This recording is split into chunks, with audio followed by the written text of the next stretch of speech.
Welcome to the Global Justice Report, an online production of the Center for Global Justice. I'm Cliff Durand, your host for today's program. The Center for Global Justice, El Centro para la Justicia Global, is a multinational and bilingual research center located in San Miguel de Allende, Mexico. The center is devoted to research and learning for a better world and empowering a solidarity economy. Due to the pandemic, we have discontinued our in-person events and instituted online webinars. Without our previous revenue-generating programs, we now depend on your donations to support these webinars and to be able to continue to pay our Mexican staff. You can donate at our website, www.globaljusticecenter.org. You can also access recordings of past webinars there.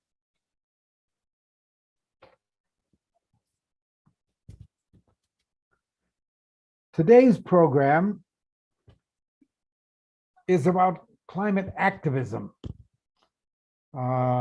We've been reminded in recent days of the rising crescendo of climate protesters in Washington in front of the US Capitol, demanding that the president and Congress act boldly against the climate crisis.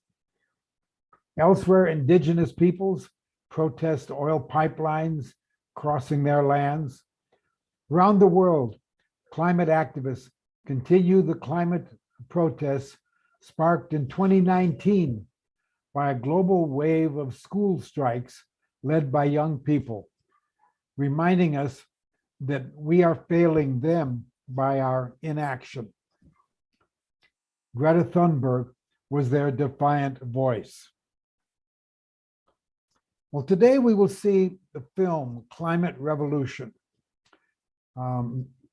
produced by Atahualpa Caldera Sosa, who will be with us later to discuss it. And hopefully there'll be others who were involved in the demonstration, the march and rally that occurred in San Miguel de Allende on that day in 2019, when millions of people across the globe marched, responding to Greta's call that was sparked by her school strike, Friday's school strike. That inspired what became an upsurge in climate activism, not only among younger people, but other generations as well. Well, we're going to go now to that film, and it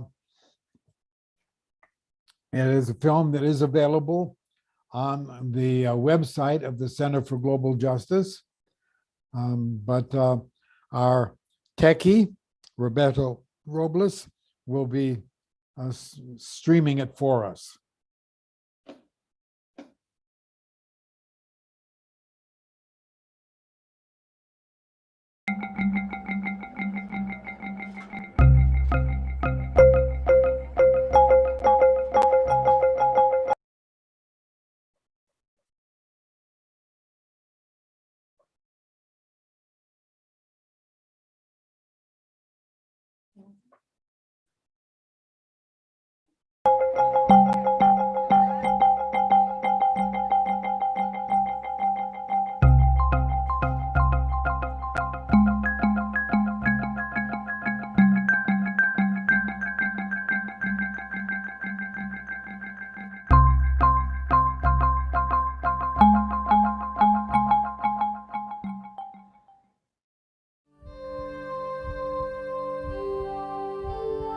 Nuestra hermosa galaxia con forma de espiral, contiene miles de estrellas en un universo infinito.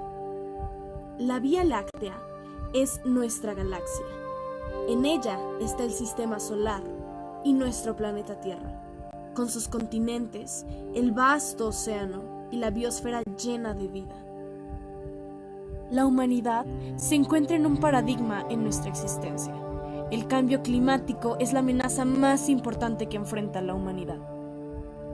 Las actividades humanas cotidianas han creado tal impacto en el planeta que hoy se le llama la era del antropoceno. La Tierra no pertenece al hombre, más bien, nosotros pertenecemos a la Tierra. La Tierra es nuestra madre. Lo que le suceda a ella le sucede a sus hijos también. La Tierra es el lugar común donde habita la raza humana. La maravilla de la existencia es de todos y de cada uno de los seres que la habitan.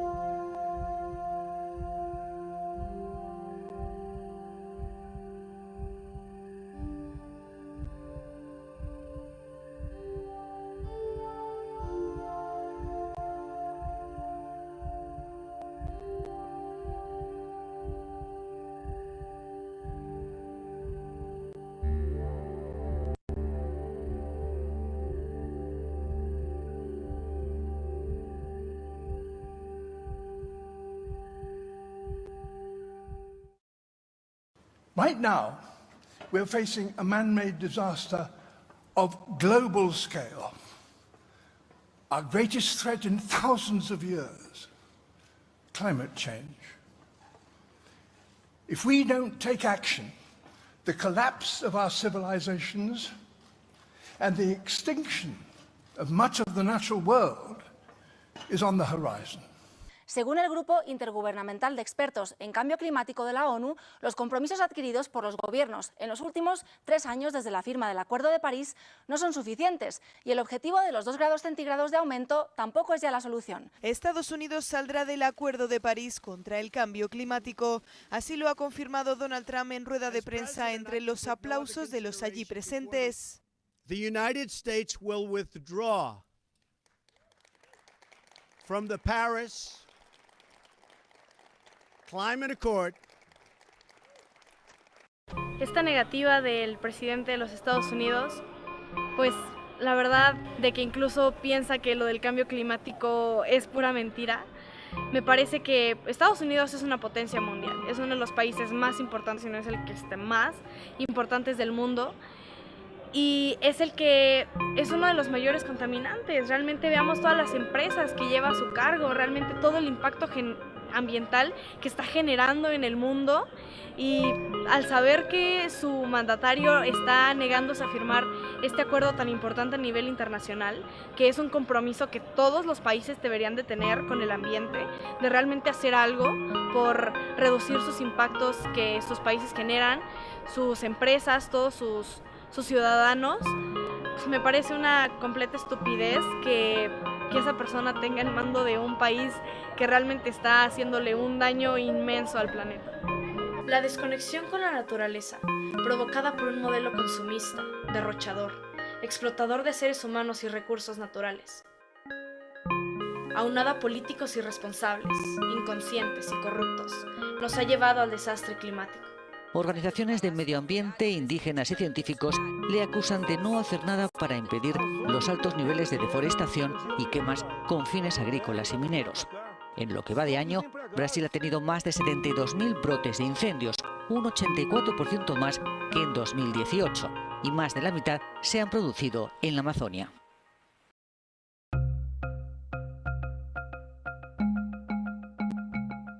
Con solo el 20% de la población mundial, ellas consumen las 2/3 partes de los metales y las 3/4 partes de la energía que se produce en el mundo. Han envenenado los mares y ríos, han contaminado el aire, han debilitado y perforado la capa de ozono, han saturado la atmósfera de gases que alteran las condiciones climáticas, con efectos catastróficos que ya empezamos a padecer. Si se quiere salvar a la humanidad de esa autodestrucción, hay que distribuir mejor las riquezas y las tecnologías disponibles en el planeta. Menos lujo y menos despilfarro en unos pocos países para que haya menos pobreza y menos hambre en gran parte de la tierra. No más transferencias al tercer mundo de estilos de vida y hábitos de consumo que arruinan el medio ambiente. Hágase más racional la vida humana. Aplíquese un orden económico internacional justo. Utilícese toda la ciencia necesaria para el desarrollo sostenido sin contaminación. Páguese la deuda ecológica y no la deuda externa. Desaparezca el hambre y no el hombre. Cesen los egoísmos, cesen los hegemonismos, cesen la insensibilidad, la irresponsabilidad y el engaño. Mañana será demasiado tarde para hacer lo que debimos haber hecho hace mucho tiempo. Y no el hombre. Cesen los egoísmos, cesen los hegemonismos. Cuando yo sea adulta, me imagino un mundo de guerras. Si es que no detenemos esto ahora, siento que se avecinan guerras por el agua, por comida, por todos estos recursos que se van a ir acabando poco a poco. Si no detenemos esto, si no concientizamos, siento que es el futuro que nos espera. Y después de guerras, se viene una destrucción masiva, porque ya no va a haber qué comer, ya no va a haber agua, ya no va a haber alimento. Y va a haber pobreza. Si ahorita hay pobreza, si ahorita hay personas que no tienen acceso a agua, no tienen acceso a recursos, en ese momento toda esa cantidad de personas se va a duplicar, triplicar en todos los aspectos. Y siento que si no detenemos esto ahora, se avecina un futuro muy, muy malo.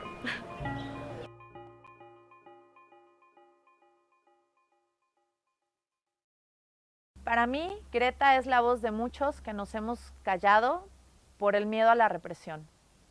Porque los adultos ya hemos vivido la represión, ya hemos visto las matanzas, ya hemos visto las desapariciones de la gente que se levanta a decir la verdad y a hablar sin miedo.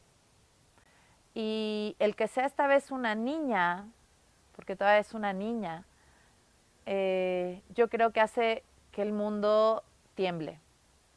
Porque a una niña no la vas a meter a la cárcel, a una niña no le vas a quitar sus negocios, no la vas a reprimir de la misma manera.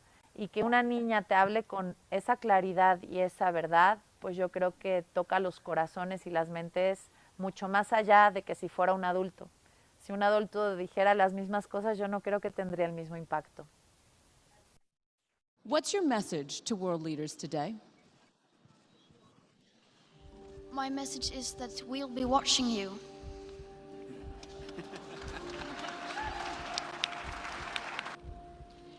This is all wrong. I shouldn't be up here. I should be back in school on the other side of the ocean. Yet you all come to us young people for hope. How dare you? You have stolen my dreams and my childhood with your empty words, and yet I'm one of the lucky ones. People are suffering, people are dying, entire ecosystems are collapsing. We are in the beginning of a mass extinction, and all you can talk about is money and fairy tales of eternal economic growth. How dare you? For more than 30 years, the science has been crystal clear. How dare you continue to look away and come here saying that you're doing enough when the politics and solutions needed are still nowhere in sight? You say you hear us and that you understand the urgency. But no matter how sad and angry I am, I do not want to believe that. Because if you really understood the situation and still kept on failing to act, then you would be evil, and that I refuse to believe. You are failing us, but the young people are starting to understand your betrayal. The eyes of all future generations are upon you. And if you choose to fail us, I say we will never forgive you.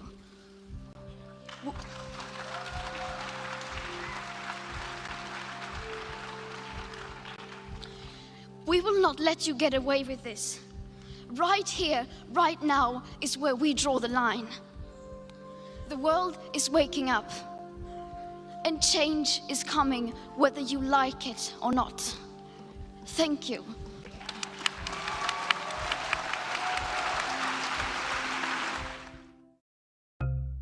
Al ver su historia, al saber que hace un año ella estaba protestando sola, sin nadie, solamente ella y su cartulina, exigiendo que nuestros jefes de gobierno tuvieran esta conciencia, y saber que un año después el mundo se estaba levantando con ella, la verdad es algo que igual me motiva y me llena, porque sé, o sea, a pesar de que parece ser difícil, hay esperanzas. Aún hay muchas personas que tenemos realmente esa conciencia y queremos salvar, queremos hacer algo, queremos accionar ya.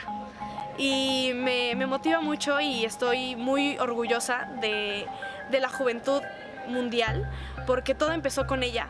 Y creo que le debemos todas estas fuerzas que nos ha dado, porque ella fue como una chispita que hizo que todos los demás nos encendiéramos y que realmente que aportáramos a este movimiento, y que en lugar de que ella siguiera, o que siguiera el siguiente año y ella estuviera ahí sola, está con todo el mundo.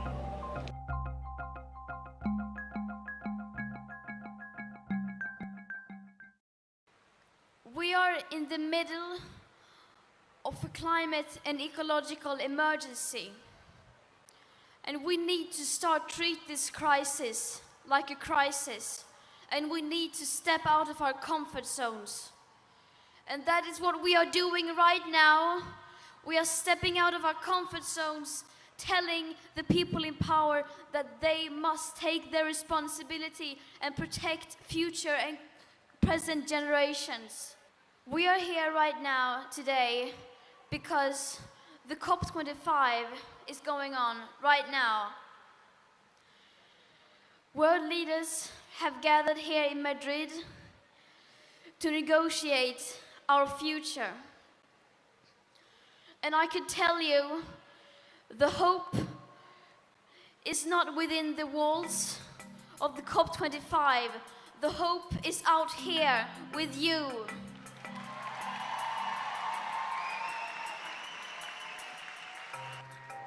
They say right now in this march, 500,000 people at least are participating.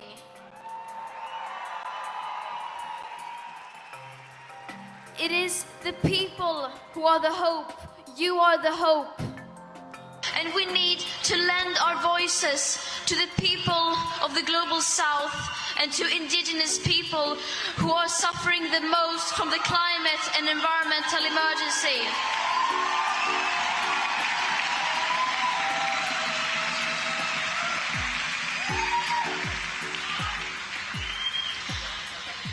The change we need is not going to come from the people in power as it is now. The change is going to come from the masses, from the people demanding action.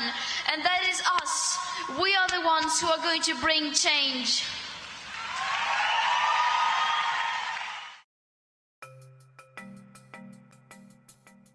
La sociedad también está consciente de los problemas ambientales y el cambio climático.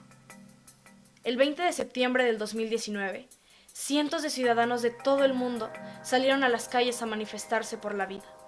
Se organizó una huelga climática mundial convocada por la niña sueca Greta Thunberg, y en San Miguel también se hicieron escuchar diferentes voces ciudadanas. Hablando sobre el 20 de septiembre, que fue el primer día de acción global en el mundo entero y al que San Miguel de Allende nos sumamos, con varias organizaciones que hicimos el llamado a la población y a las escuelas, porque repito, este es un movimiento que viene desde la juventud. Se llama Fridays for Future y en español lo tradujeron como Juventud por el Clima. Entonces, respondiendo a ese llamado a la juventud, varias escuelas se unieron, trayendo a varios jóvenes y niños que también reclamaban y pedían, ¿no?, el que cuidemos el planeta.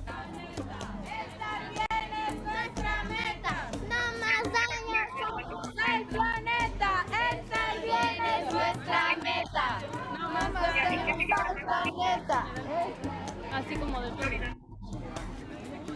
Y se dieron varias pláticas sobre la situación en San Miguel, desde el desarrollo urbano hasta el código de construcción, a lo que está pasando con las abejas, un proyecto de minería que se está haciendo en Dolores Hidalgo y que viene a afectar gravemente a la población de Dolores y de toda la cuenca de la Independencia de la que formamos parte, que es de donde llega nuestra agua.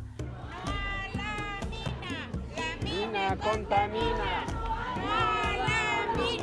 La mina contamina. No a la mina. La mina contamina. Hubieron diversos activistas, directores de asociaciones que están haciendo trabajos increíbles, porque no solo se trata de reclamar, sino de mostrar que las cosas se pueden hacer de otra forma. Entonces traíamos a varios expositores, también pues dando ejemplos de todo lo que han trabajado y todo lo que se puede hacer para regenerar nuestra tierra e ir arreglando la situación.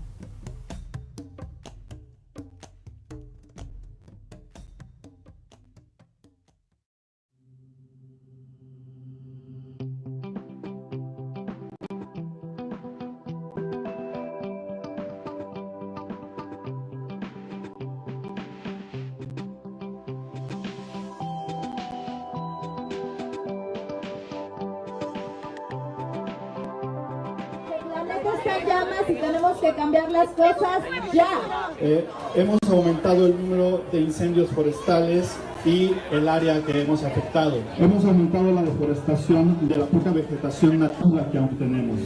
De hecho, aparentemente ahorita se está revisando el tema de que se quieren cortar árboles en la ciudad.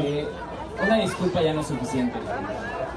Cada uno de los que estamos aquí presentes en estos momentos, ¿realmente estamos conscientes del daño que hemos hecho?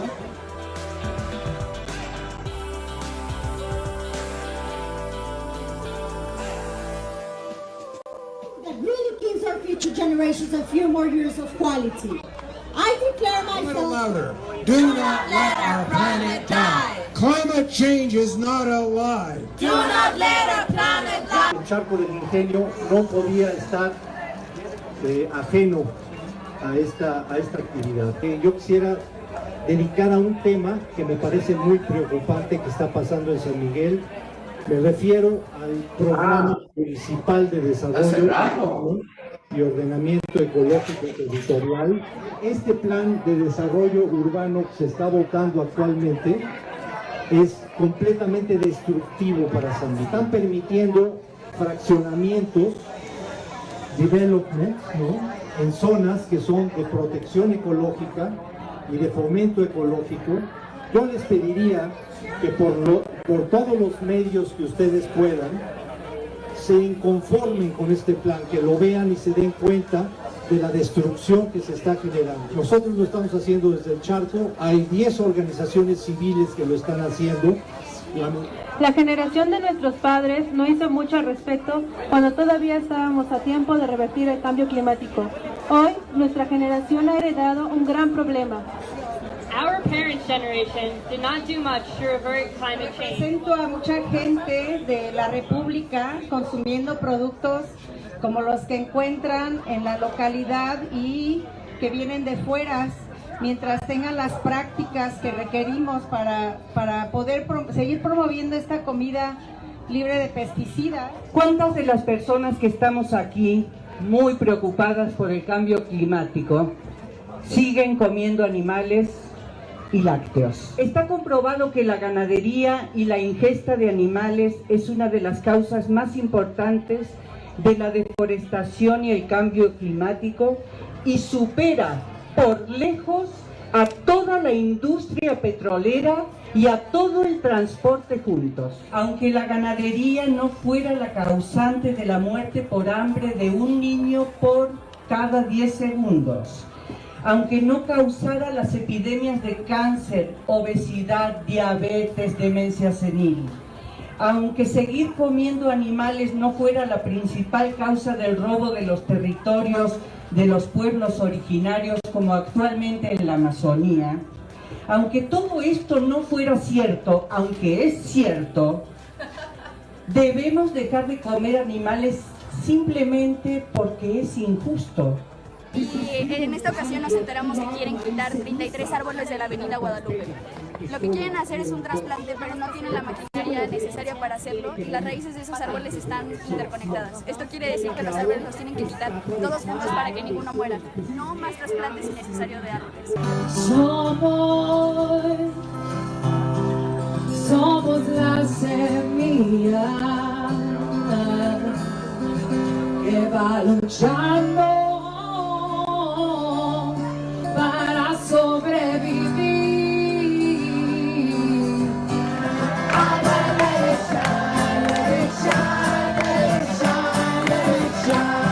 All over the world. All one more time. This little light of mine, I'm gonna let it shine. This little light of mine, I'm gonna let it shine. The bottle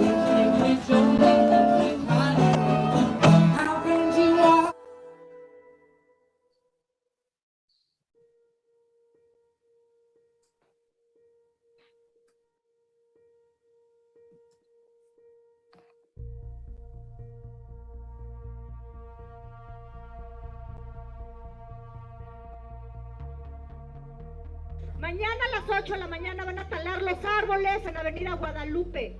Es de inminente importancia que nos reunamos al 10 para las 8 para evitar que talen los árboles.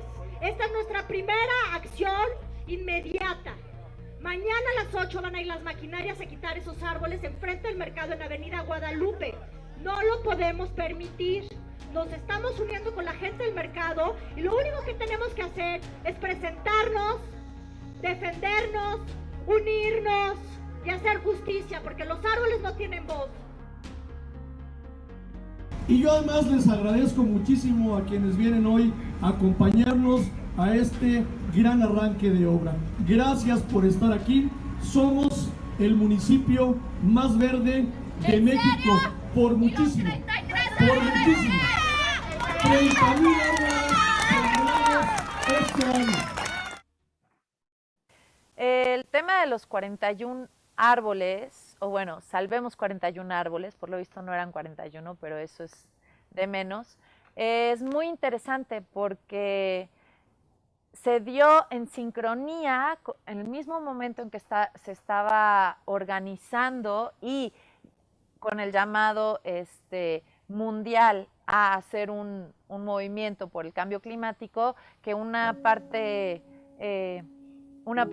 de la población sanmiguelense se empezó a manifestar en contra de que quitaran árboles, ¿no? Diciendo que no era necesario quitar esos árboles, explicando toda la importancia de tener vegetación dentro de las ciudades por la mitigación del cambio climático y otras cosas como la sombra y el hábitat para los animalitos, y simplemente con conciencia sobre la necesidad de vegetación dentro de las ciudades.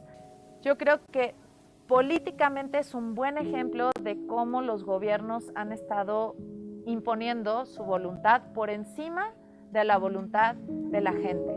La gente se empezó a manifestar mientras las máquinas y el trabajo para cambiar toda esa zona seguía en pie. Duró como 3 o 4 semanas.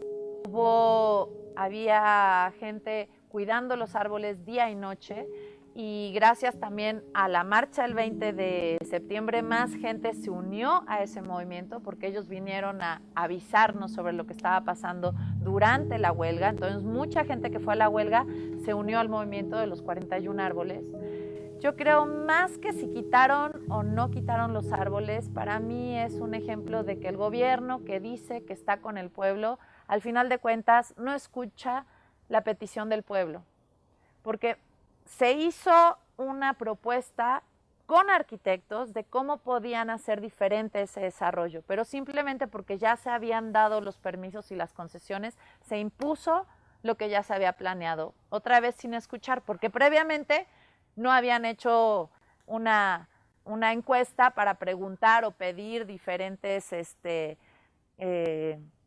propuestas para cambiar esa zona. Simplemente se empezó a hacer trabajo, la gente se enteró, se empezaron a quejar, decir, oiga, no nos quites nuestros árboles, y al llevar la propuesta simplemente se impuso que se sacaran los árboles.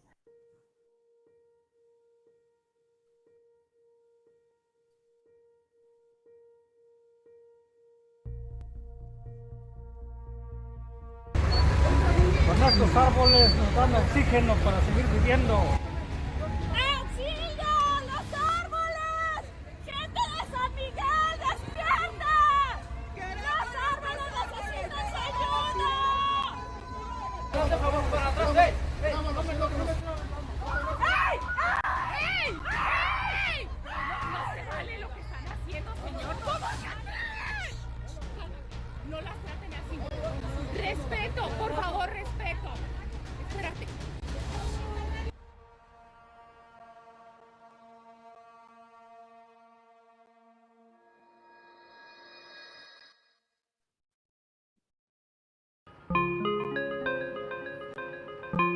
Lo que pasó con los árboles no tuvo nada de sentido porque, pues, o sea, ¿cómo cortas un árbol que eso te da vida? O sea, no es, o sea, es como, no sé, bueno, o sea, no puedes cortar algo que te da vida porque si no vas a morir, o sea, eso es lógico y no tiene mucho sentido. O sea, no estábamos haciendo nada, estábamos solo protegiendo a los árboles y eso deberían de hacer todos. Pero pues ellos pues, no les importa y se los llevaron a la cárcel. Eso no tiene sentido. Yo iba a pues las guardias, las de noche no, pero las de día sí y nos quedábamos ahí y cuidando. La mayoría nos apoyaban, o sea, nos decían que sí, que estábamos haciendo bien y muchas así. Sentí mucha tristeza porque por todo lo que habíamos, o sea, hicimos mucho para que no los mataran y aparte ellos dijeron que los iban a trasplantar los iban a trasplantar bien, pero luego, o sea, no lo cumplieron y a pesar de que los mataron, o sea, los cortaron, no los cortaron así para que pudieran sobrevivir. Los cortaron muy malamente y eso no estaba bien.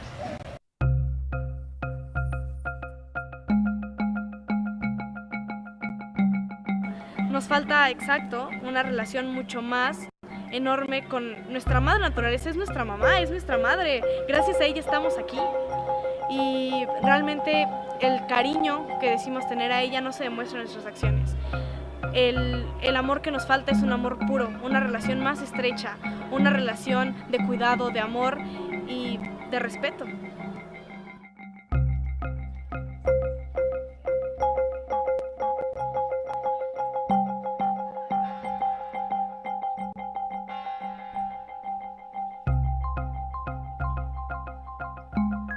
Así como en Suecia, en Madrid, en Ciudad de México, en Nueva York y en cualquier parte del mundo, aquí en San Miguel de Allende no dejaremos de defender nuestro presente y futuro. Los jóvenes tenemos el derecho a la vida y a un mejor planeta. Y como dice Greta, el cambio viene, les guste o no.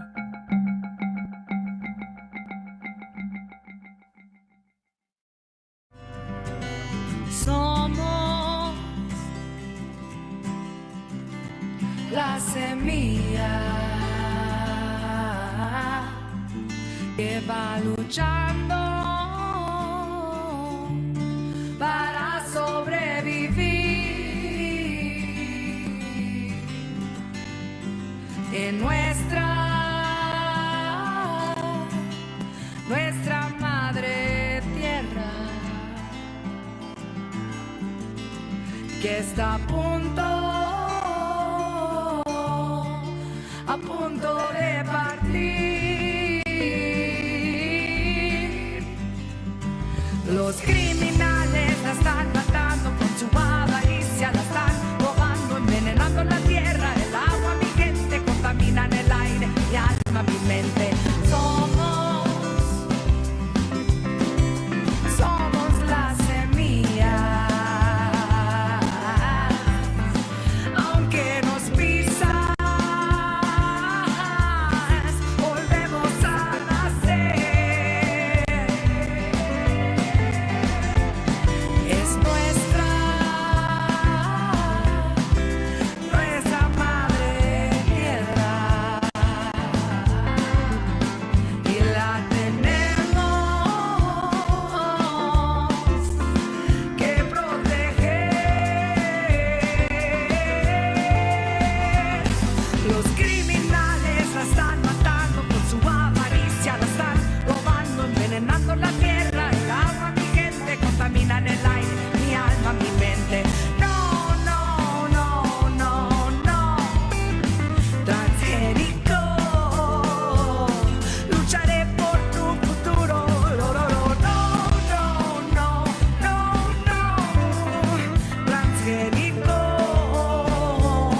La verdad está en los muros, cosecharé el mundo que yo quiero tener.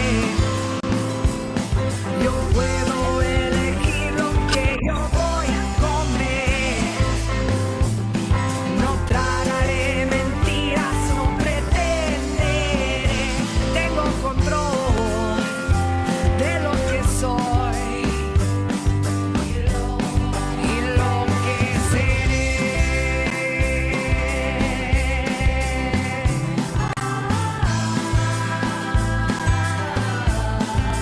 Somos semilla, somos semilla del amanecer.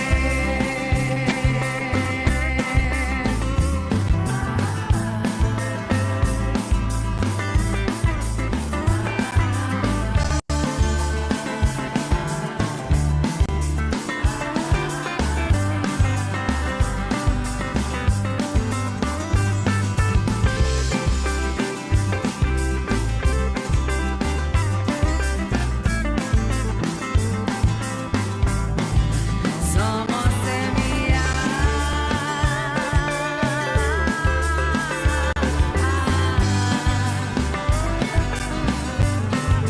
del amanecer.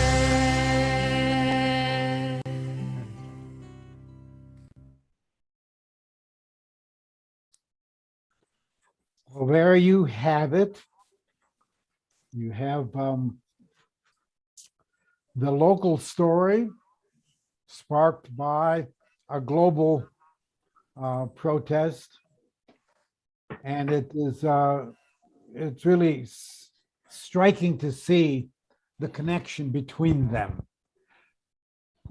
the connection between the global climate crisis and local environmental issues, including, in this case, the issue of trees, an important part of the environment. And now I want to just share a very brief word from Greta Thunberg and George Monbiot on exactly that point. This is not a drill. My name is Greta Thunberg. We are living in the beginning of a mass extinction. Our climate is breaking down. Children like me are giving up their education to protest. But we can still fix this. You can still fix this. To survive, we need to stop burning fossil fuels. But this alone will not be enough. Lots of solutions are talked about. But what about a solution that is right in front of us? I'll let my friend George explain. There is a magic machine that sucks carbon out of the air, costs very little and builds itself. It's called a tree. A tree is an example of a natural climate solution. Mangroves, peat bogs, jungles, marshes, seabeds, kelp forests, swamps, coral reefs, they take carbon out of the air and lock it away. Nature is a tool we can use to repair our broken climate. These natural climate solutions could make a massive difference. Pretty cool, right? But only if we also leave fossil fuels in the ground. Here's the crazy part. Right now, we are ignoring them. We spend 1,000 times more on global fossil fuel subsidies than on natural-based solutions. Natural climate solutions get just 2% of all the money used on tackling climate breakdown. This is your money. It is your taxes and your savings. Even more crazy, right now when we need nature the most, we're destroying it faster than ever. Up to 200 species are going extinct every single day. Much of the Arctic ice is gone. Most of our wild animals have gone. Much of our soil has gone. So what should we do? What should you do? It's simple. We need to protect, restore, and fund. Protect. Tropical forests are being cut down at the rate of 30 football pitches a minute. Where nature is doing something vital, we must protect it. Restore. Much of our planet has been damaged. But nature can regenerate, and we can help ecosystems bounce back. Fund. We need to stop funding things that destroy nature and pay for things that help it. It is that simple. Protect, restore, fund. This can happen everywhere. Many people have already begun using natural climate solutions. We need to do it on a massive scale. You can be part of this. Vote for people who defend nature. Share this video. Talk about this. All around the world, there are amazing movements fighting for nature. Join them.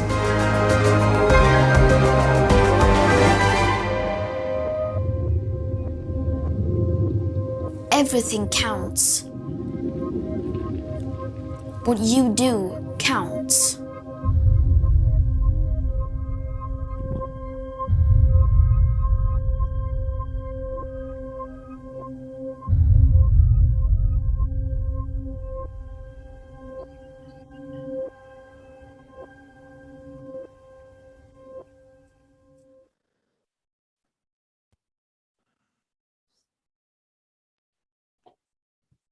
Okay, there we have it. Climate activism. There is no magic bullet of development. Mhm. Possibly there's not one big blueprint that we can derive from the experience of one country and then Just a second. spread throughout the world. I got to stop that. Okay. Uh, now we have Atahualpa Caldera with us, and as filmmaker, like to invite those of you who are in the Zoom room to raise questions or comments for discussion. For those who are watching on YouTube, you can get your questions to us by sending an email to global.justice.cliff@gmail.com. And I'll pass the questions on to Ata and others here with us in the Zoom room. But let's open the question and answer period now. And start by asking Ata to say a word about your film, why you made it, and what you wanted to accomplish by it. Thank you, Cliff, very much for inviting me to present the film that we made a few years ago, and is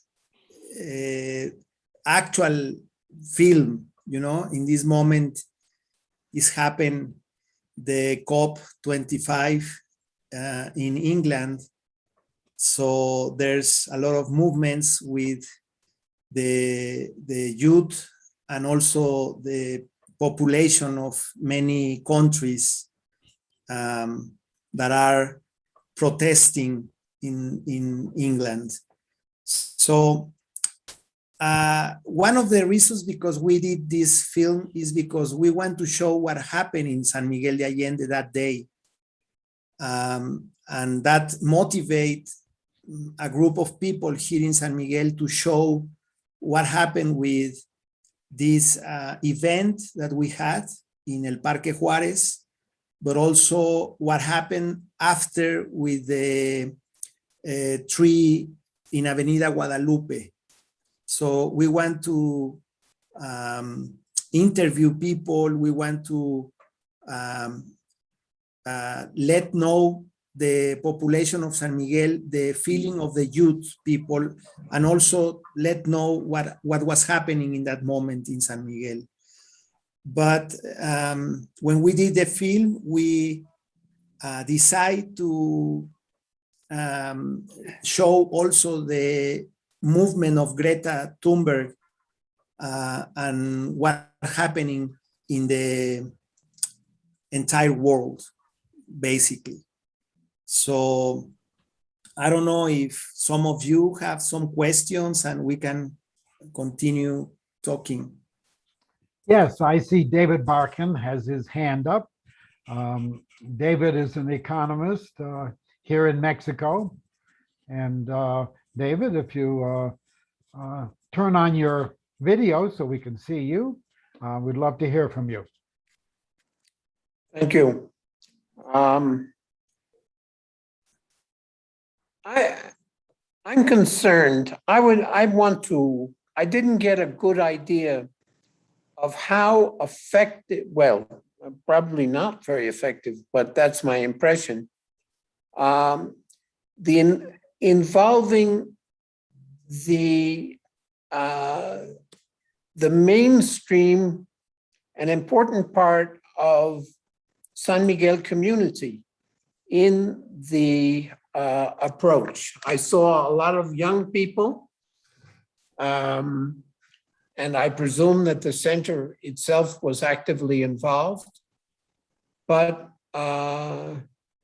my impression is that the lack of response and the ability of the local government to simply ignore this is the result of the extraordinary polarization of San Miguel society. And there are a number of different kinds of polarizations that are going on in San Miguel. There's the expatriate and local community. There's the economic polarization, and there's the political polarization. And they fit in together. It seems rather extraordinary to me that that you would choose to make a film without analyzing what are the underlying weaknesses of the movement. And I'll leave it at there, because what we have with the short video you put on at the end, that really surprised me. Especially given that Glasgow is going on right now, is a very widespread thought that Glasgow is going to be a gigantic failure, perhaps on a scale much greater than Paris. I will send you, Cliff, a beautiful video mocking the Australian government's dual. It's really a beautiful video. It's a 5-minute video, which it talks about double talk or double speak. But the kind of discussion that Monbiot presented is a discussion that says vote. Vote. I don't know how many people within, I don't have any idea how many people are attending this session right now. But the whole notion that we're going to get the kind of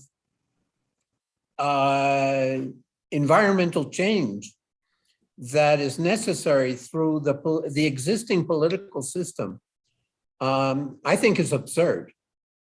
I think it's absolutely absurd. And I understood that the Center for Global Justice in its initial days would have agreed with me. And there are no, I mean, in your collection of essays, you have a number of people who would also agree with me. And so I'm troubled. I'm troubled by a presentation that really suggests that what we have to do is mobilize within the existing system. And that it is possible to make the kind of changes that are necessary with political changes that are absurdly insignificant. And here in Mexico, in particular, you have an absolutely absurd debate about how to move forward, and a misunderstanding of the very, very complicated and contradictory political patterns, political proposals and political program of the president. And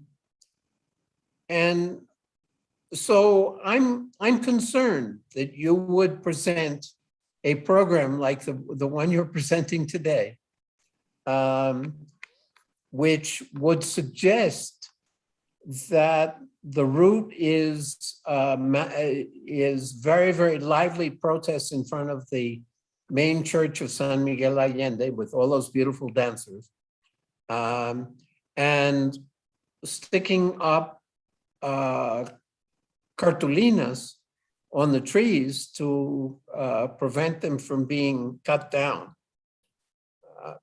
I mean, it seems to me that we need a much deeper and a much more anti-systemic approach than the one that's produced in this movie. And especially, I mean, John Monbiot has a very, very powerful voice. And that's a reflection of the fact that he doesn't question the system. I quit. Well, thank you for those words, David. I couldn't agree with you more. You provided exactly the kind of counterpoint that needs to be presented. Basically, the climate justice movement as it exists today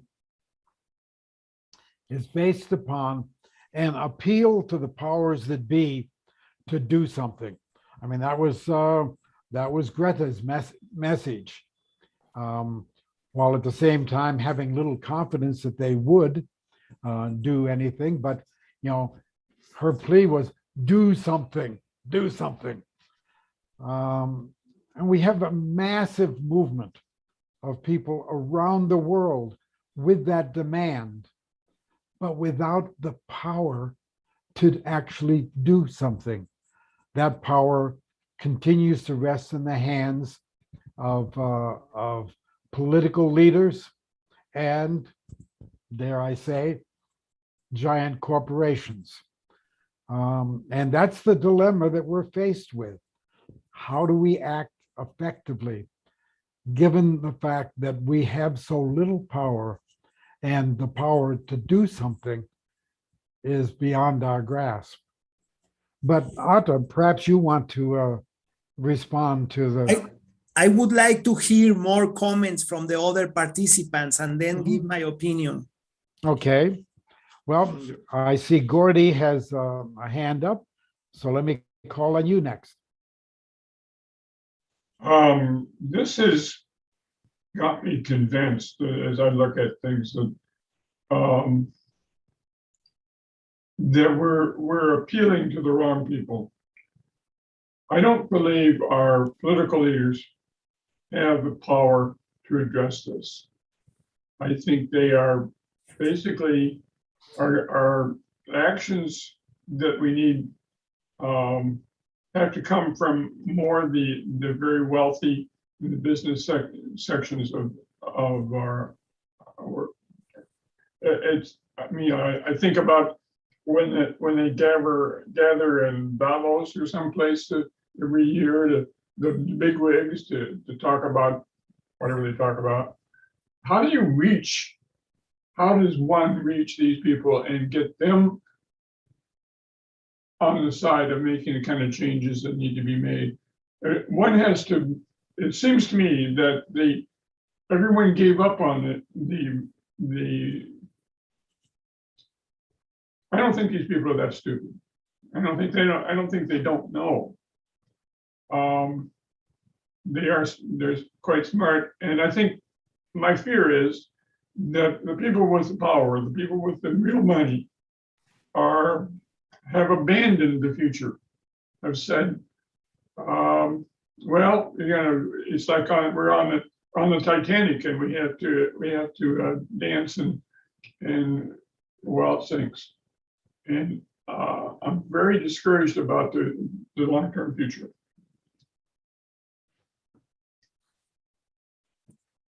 Okay. Someone else? Other comments from anyone?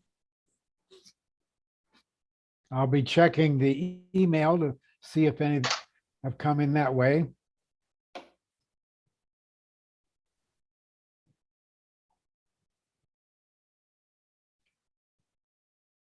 I might make one comment on the point that Gordy just made. The power to do something rests with the wealthy, the large corporations, the economic power. But do they have an interest really in stopping the drilling, the extraction of fossil fuels from the ground and burning it in a way that is destroying the climate? No, their very economic existence depends upon continuing to do that. Now try appealing to the CEO of Chevron, and we had a program about Chevron just last week. Try appealing to the CEO of Exxon or any other large petroleum company, BP, to stop drilling. They'll say, our stock value would drop to zero. The value of our stock depends upon the fact that we have reserves in the ground and are prepared to extract them in order to continue to have a flow of energy from fossil fuels. They're not going to change. They may sign on to some nice sounding public declarations about climate responsibility and diversifying, etc. But the reality is they're not doing it, and they're not likely to do it unless forced to do so. Force comes back to this question again. By whom? By mass popular protests or forced by governments? COP26, now just beginning in Glasgow, will test how far governments will go, but the prospects of them being able to or being willing to make major changes and exert what power they have against the economic powers that be are pretty dim. I don't know of anyone who has optimism about what the outcome of COP26 will be. In a few weeks after it ends, we will be having a webinar evaluating COP26, and we'll be able to make a judgment then. But consider, for example, even what political leaders like Joe Biden has done. Biden has made climate a centerpiece of his administration, and has appointed John Kerry to be in charge of it, and is asking all of the agencies of the federal government to look at what they can do to convert to more sustainable energy sources. But at the same time, in the face of rising gasoline prices in the United States, Biden is encouraging oil-producing countries to increase their production in order to bring the price of gas down. Hey, if one was really serious about cutting back on gasoline consumption, you would welcome rising prices. That would incentivize people to switch to other non-fossil forms of energy for transportation. So, you know, we're faced with a situation where the fossil fuel industries are not going to do it, and the political leaders don't seem willing to do it, or are in many cases able to do it, as we see, for example, in the US Congress currently trying to adopt legislation that would take measures to address the climate issue. The political system does not seem capable, nor is the economic system willing. I've editorialized enough. Let me invite others to join in the conversation. A ver, Cliff, there is a question in the chat. I would like to know what is exactly the point that Steve and all right, the chat Johan question. Oh, from Steve and Joe Ham. Sir Richard Branson and Jeff Bezos show their priorities for the survival of the earth by squandering billions of dollars to fly up in the air for a few minutes. I see Steve and Joe Ham are in the Zoom room with us. That is a good point you made. Do you want to come into the discussion in person?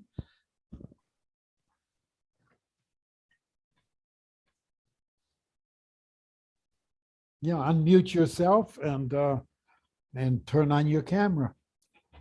Hi. Hi. You were just talking about the getting to the wealthiest of people and getting money behind what needs to be done environmentally.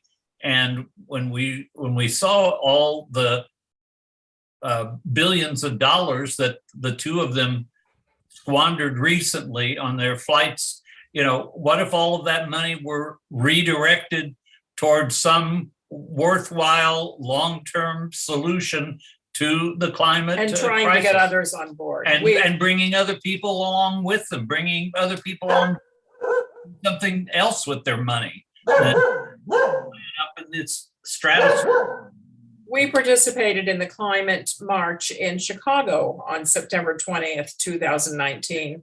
And as you said, I think there were quite a number of school groups there. There were young people there, but there were not masses of people. I was just looking at my pictures, and it looks better on my phone on the pictures than it really did in person. I think we were disappointed that there weren't the thousands and thousands of people storming the streets. Didn't happen like that.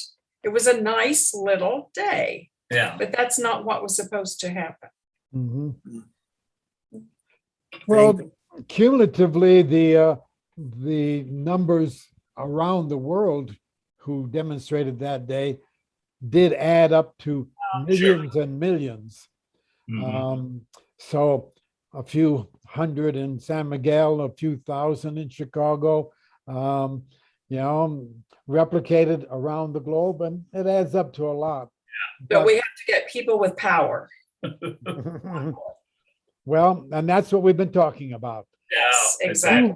Who has the power, and how do we get to them? Yeah. Frustrating. Mm-hmm.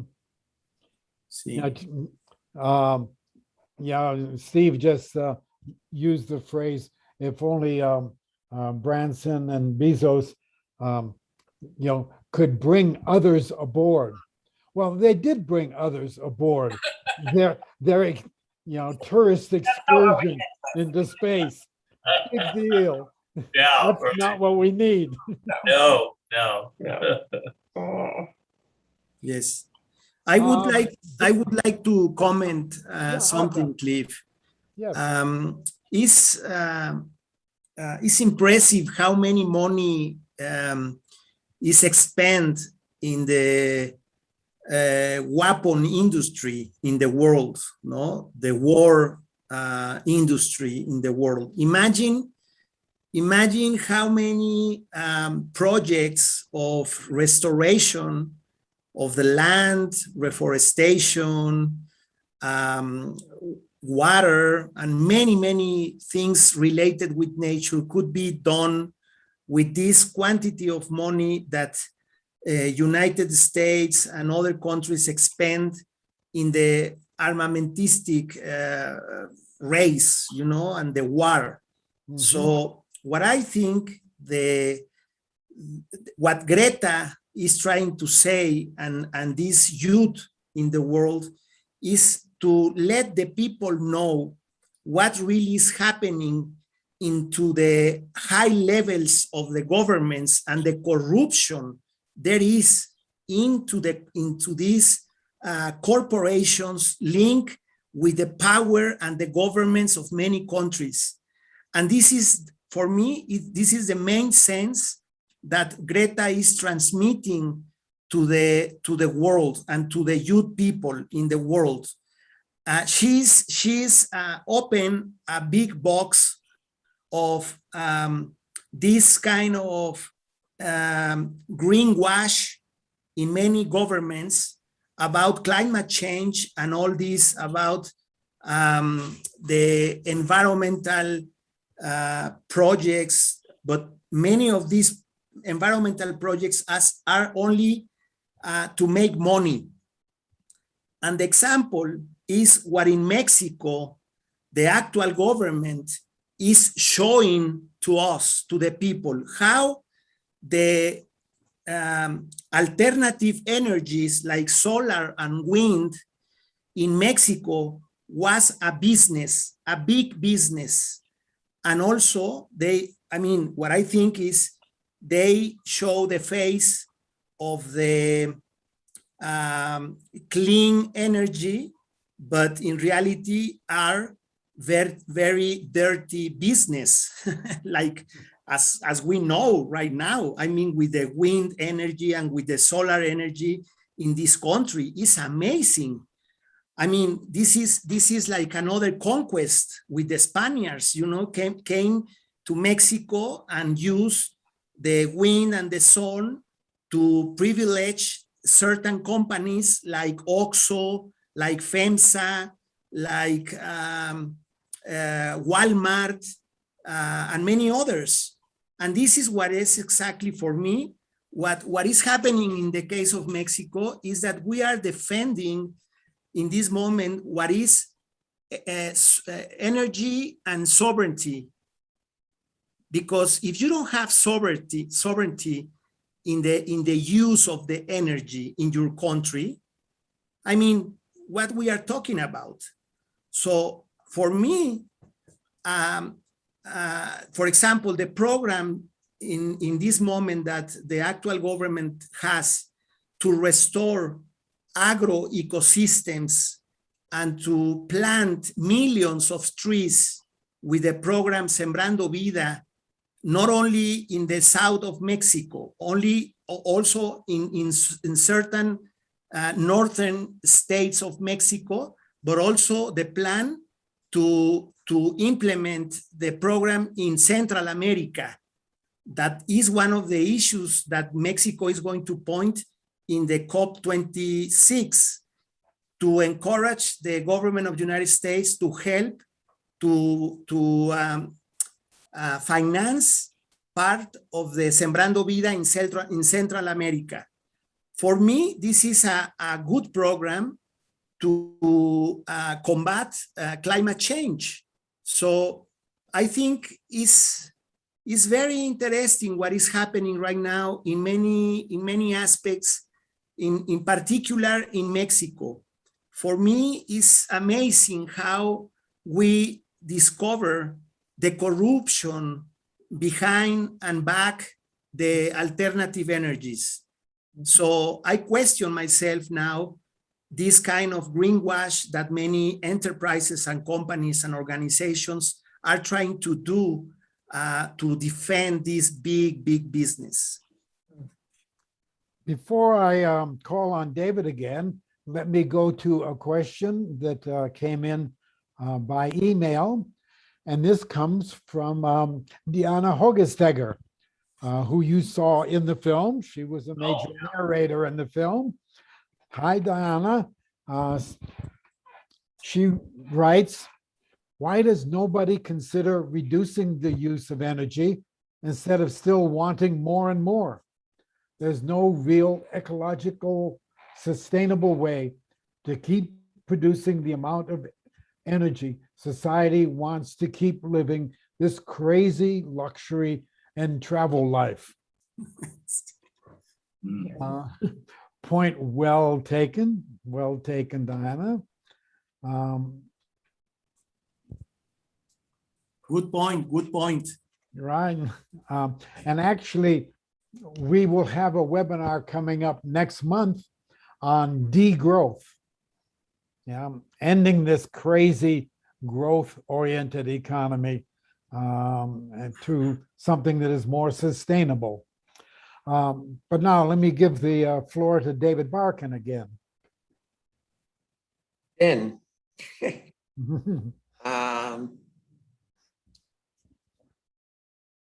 two comments. One, I think that the notion that the rich people are the solution is absurd. Perhaps one of the most harmful of the rich people's notion of solving the world's problems is the Gates Foundation. They have a gigantic program for agricultural improvement in Africa based upon intensifying the use of green revolution technologies for solving Africa's food problems. And it's an absolutely absurd approach. And Gates has been confronted directly by those of us who understand exactly what he's doing and why he's doing it. And he says, small scale producers and indigenous communities and peasant producers are incapable of solving the food problem. We have to attend to it by providing the technologies that the large corporations can use for attending to the humanities' food problems. that's part of the problem. The other part of the problem, Diana is completely correct, but I would disagree. And let me just restate, Diana is completely correct in the sense that the model of environment, of energy consumption is absolutely tragic. And we're not going to solve the problem by switching from fossil fuels to renewable energy if we continue to use the energies in the same ways that we presently use them. And that's, but the notion that degrowth will work doesn't address the real problem, that what we really need is a change in the style of life, in the organization of life itself. And that's the way, the reason why we here in the groups that I work with in Latin America are emphasizing the whole problem of the approach that peasant and indigenous communities have to providing for local organizations, for local interchange between urban and rural areas, and the localization that is part of the political agenda of groups like the Via Campesina or the Territorios de Vida group and the global tapestry of alternatives are the kinds of groups that we are working with. So I'm, I would, what was it? Stimulate you, Cliff, or that's not the right word, to challenge, yeah. To not suggest, to not pin your hopes in this seminar on the degrowth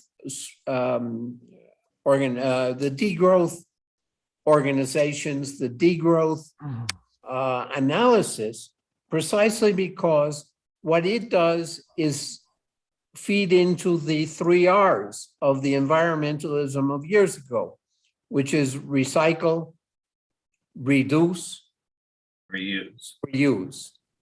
That's not the way we're going to get a solution to the problem. We really have to begin to think, and it really seems to me a very, very important question that the Center for Global Justice must address within its own ranks.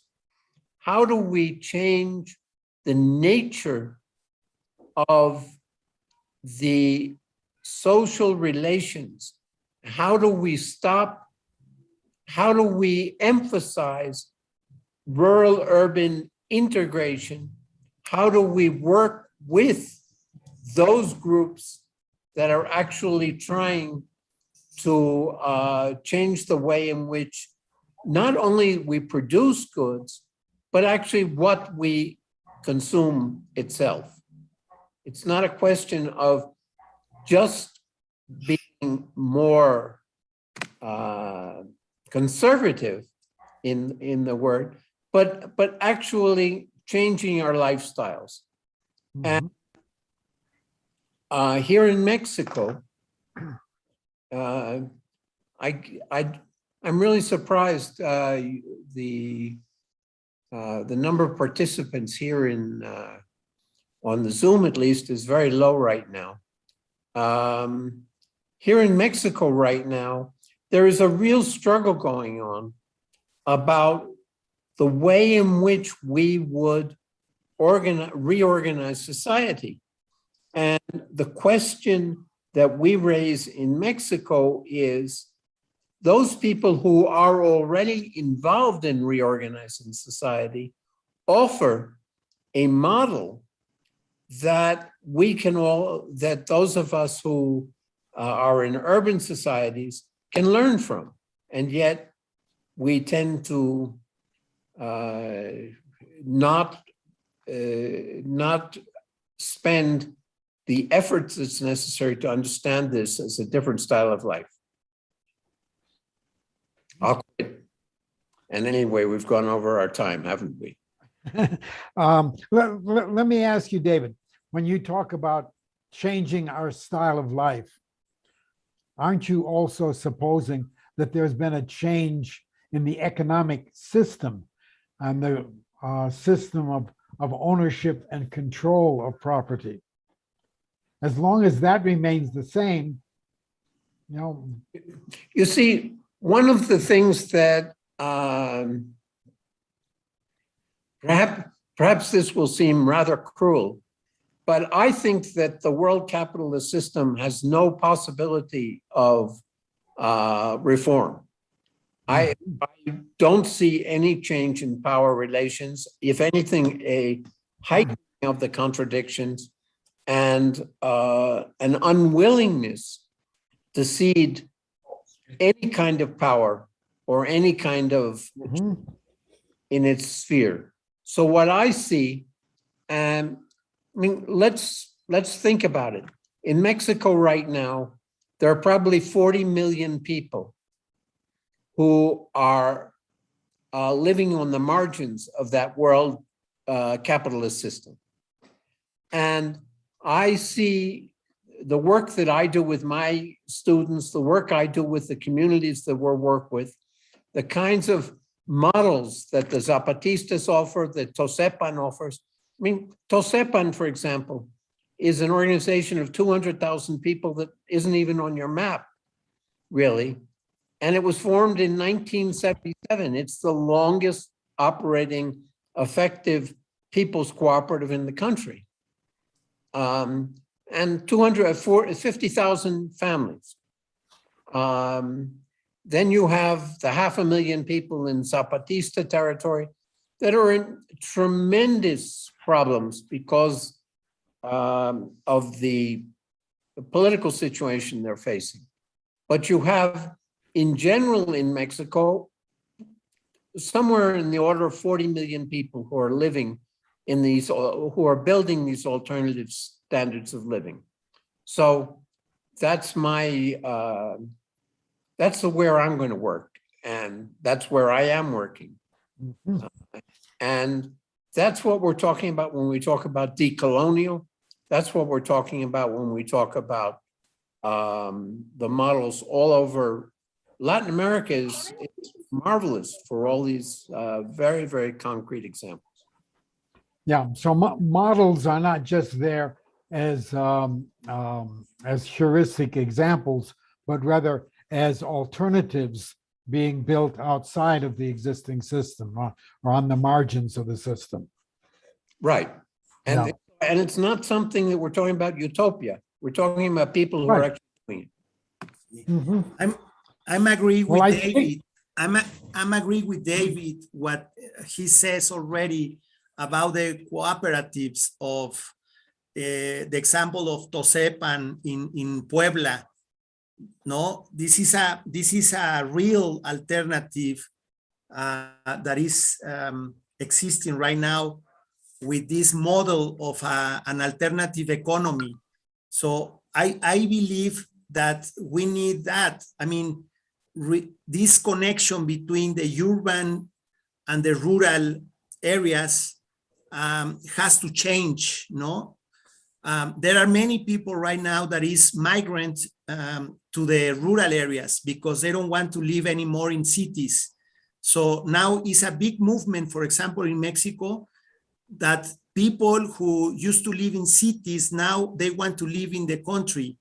But in this way, they want to make production and to have a new economic model to produce in the countryside, but with a new model.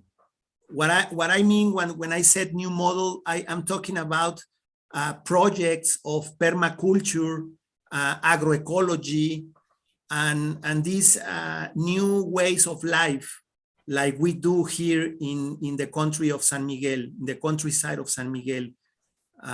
So I think it's an alternative of what you were talking about. I see that Diana has joined us. Unmute yourself. Hello. Let us see you. Hi, welcome. Thank you. Diana, welcome. See, it was hard to get in here, but here I am. I've been listening for a long time. Good.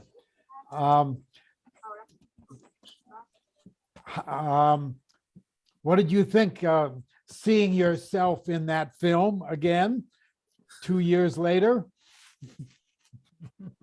Oh, I'm sad I didn't see the film. I was too late. Oh, so I will have to see it again.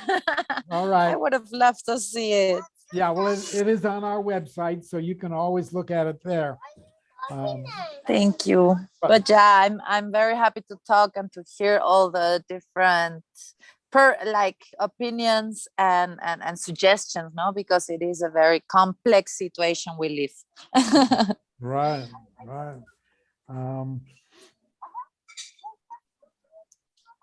Well, are there any other comments that anyone wants to make before we wrap this up?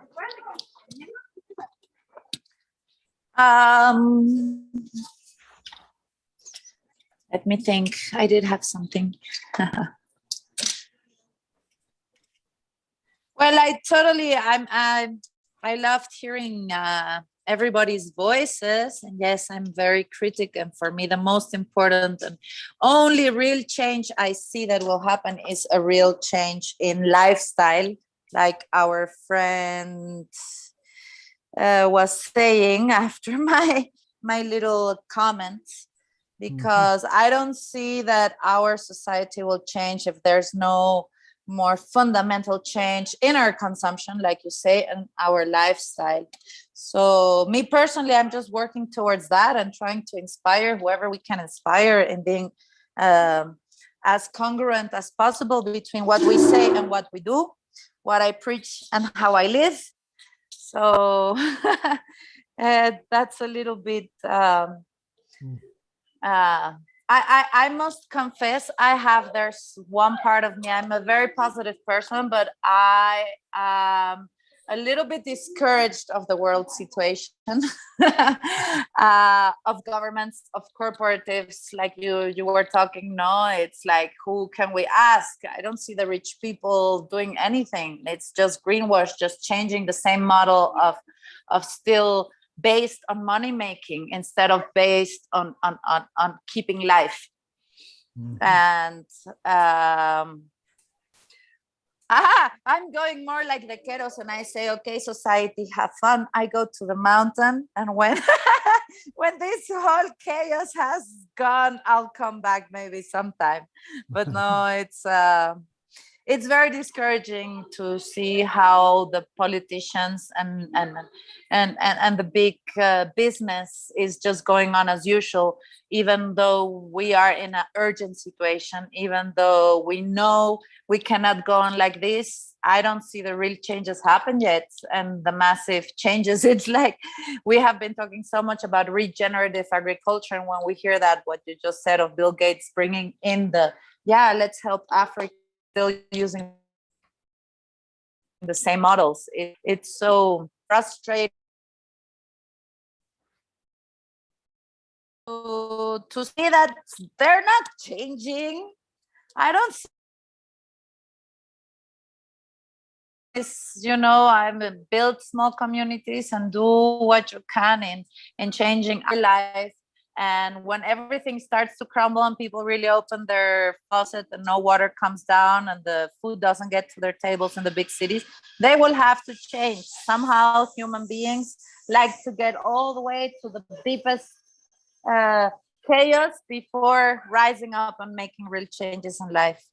So I just laugh at the situation because I prefer to laugh than to cry.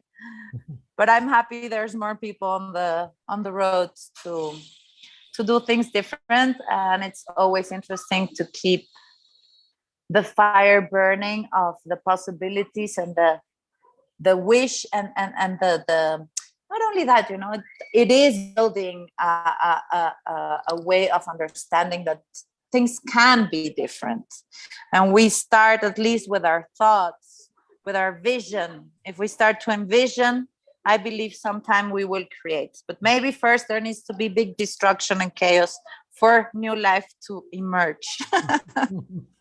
So Well, thank you for your thoughts, Diana. Now we each do what we can where we are. That's right. Not much more can be asked of us at this point in history.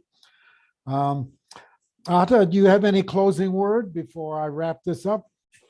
Pues only to say that thanks the people who participate in this presentation and the comments of everybody. And let's wait what happened in this COP26 in England. And I hope participate in the next webinar when the conclusions of the COP. But my message will be similar to Diana, no?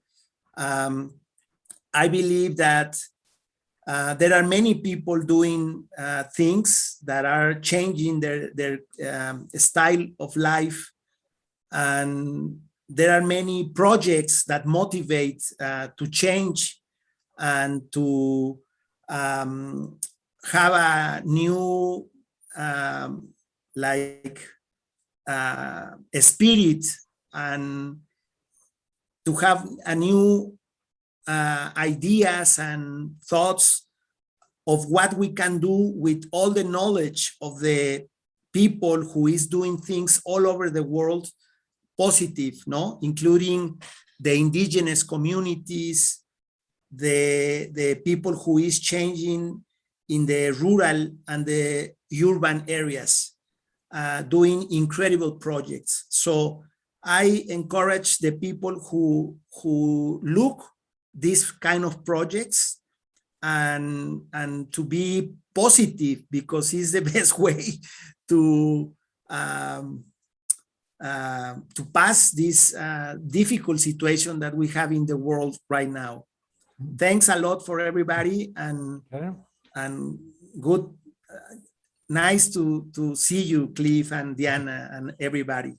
Well, thank you, Ata, for your film, and to everyone for participating in this discussion today. I certainly enjoyed it. Today's webinar, as well as past programs, are available on YouTube, accessible from our website, globaljusticecenter.org. And I hope you'll join us again next week, next Monday, when we will look at the radical right's stealth plan against democracy, with discussion by David Schreikert and cameo appearance by Nancy McLean, author of the book Enchaining Democracy. So I do want to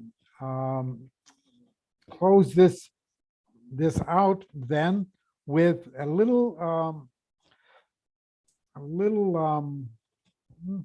see if I can find it here.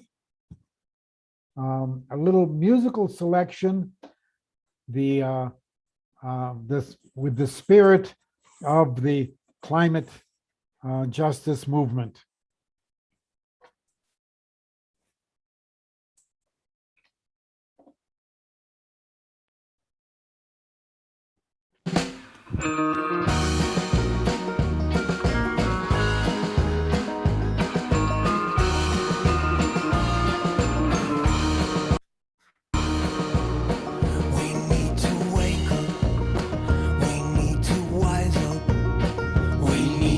Open our eyes and do it now, now, now. We need to build a better future, and we need to start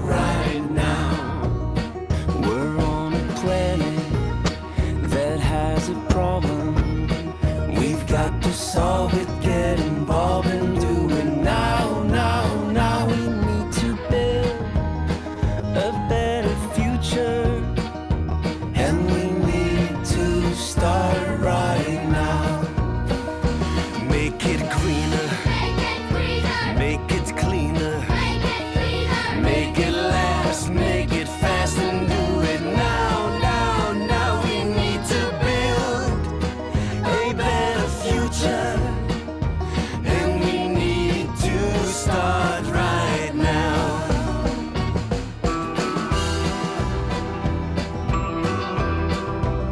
No point in waiting or hesitating.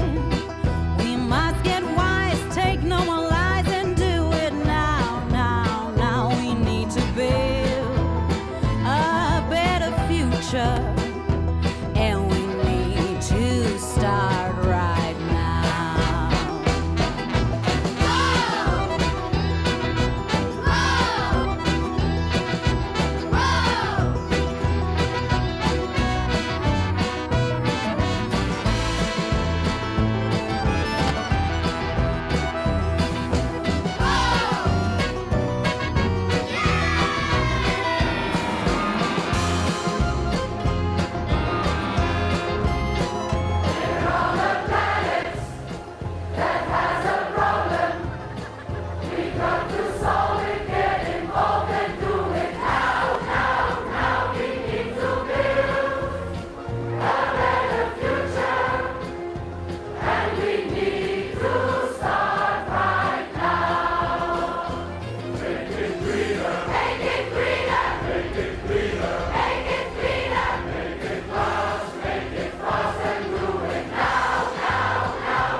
Okay, well, there we have it.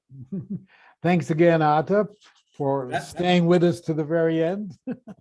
I hope folks on YouTube enjoyed that music that we went out with. Gracias, Cliff.